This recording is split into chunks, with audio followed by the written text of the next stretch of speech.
আজকে যে রায়টি দিয়েছে প্রথমেই বলেছেন যে appeal and review is allowed unanimously.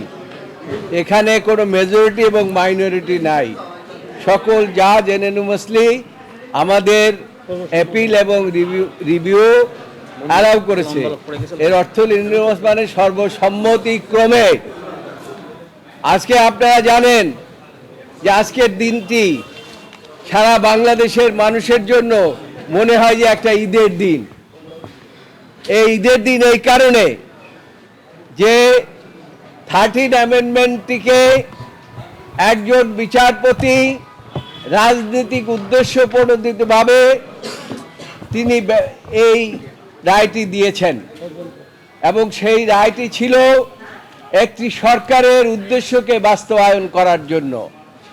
এই সরকার গণতন্ত্রকে ধ্বংস করেছে, সেই সরকার এই রায়ের উপরে ভিত্তি করে সংবিধান সংশোধন করে ফেলেছিলেন। 1996 সালে বিএনপি সরকার বেগম খালেদা জিয়া যে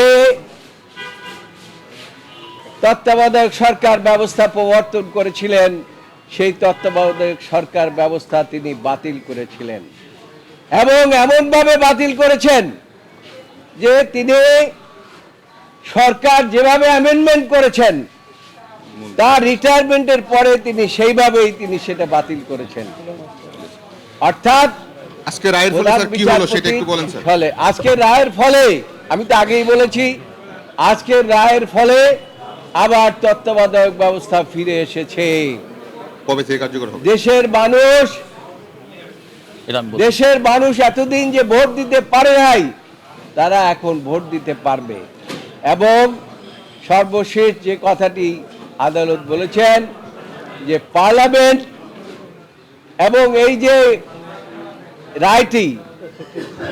রায়টি হলো প্রসপেক্টিভ।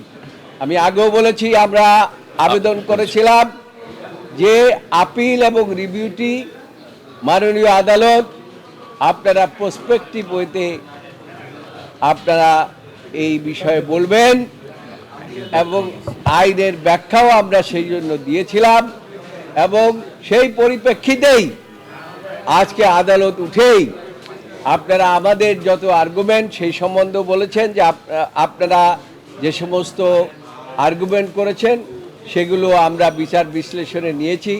তিনি একটি বিষয়ের উপরে বলেছেন যে তত্ত্বাবধায়ক সরকার ব্যবস্থা যে 58(1) and 58(2) আর্টিকেল 58(1) and 58(2) আবার পুনর্বহাল হলো। এর অর্থ হলো তত্ত্বাবধায়ক ব্যবস্থা আবার ফিরে আসলো। তিনি রাজনীতির অন্যান্য বিষয়গুলো বলেছে, এইটা হলো প্রিলিমিনারি, আমরা জাজমেন্ট দিলাম ইউনিভার্সিটি, জাজমেন্ট ফলোড, আরো এর মধ্যে হয়তোবা কোনো কিছু ডিটেলস ইনক্লুড করতে পারে। অবশ্যই আমরা মনে করি যে এটা খুশি না, খালি ঈদের দিন আমাদের মনে হচ্ছে। তার কারণ বিএনপি খালি খুশি না, সারা জাতি খুশি। বিএনপি একটা পর্যবেক্ষণ দিয়েছে কিনা কি বলেছেন?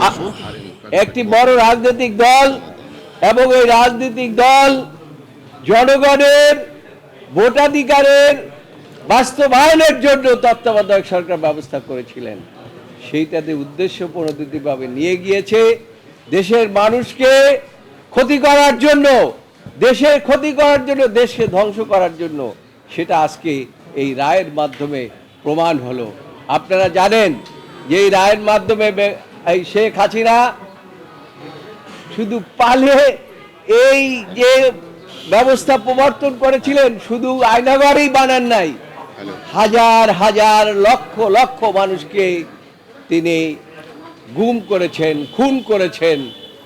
শুধু তাই নয়, লক্ষ লক্ষ মানুষের বিরুদ্ধে মামলা মোকদ্দমা দিয়ে দমিয়ে রাখার চেষ্টা করেছিলেন। সেই থেকে আমার মনে হয় আজকে আমরা মুক্তি পেলাম এবং দেশের সর্বোচ্চ আদালত প্রায় 8 দিন পর্যন্ত এই মামলাগুলো শুনেছেন। 10 দিন, 8 থেকে 10 দিন এই মামলাগুলো শুনেছেন এবং মনোযোগ সহকারে শুনেছেন। এমনকি একজন বিদেশি প্রধান বিচারপতি এসে নেপালের প্রধান বিচারপতি এসে এখানে বক্তব্য শুনে গিয়েছেন। কাজেই আমরা মনে করি এই জাজমেন্টটি এই দেশের জন্য একটা মাইল ফলক, এবং আজকে যে বিচার বিভাগ স্বাধীনভাবে দায়িত্ব পালন করতে পেরেছে তা হচ্ছে শেখ হাসিনা পালিয়ে যাওয়ার ফলে।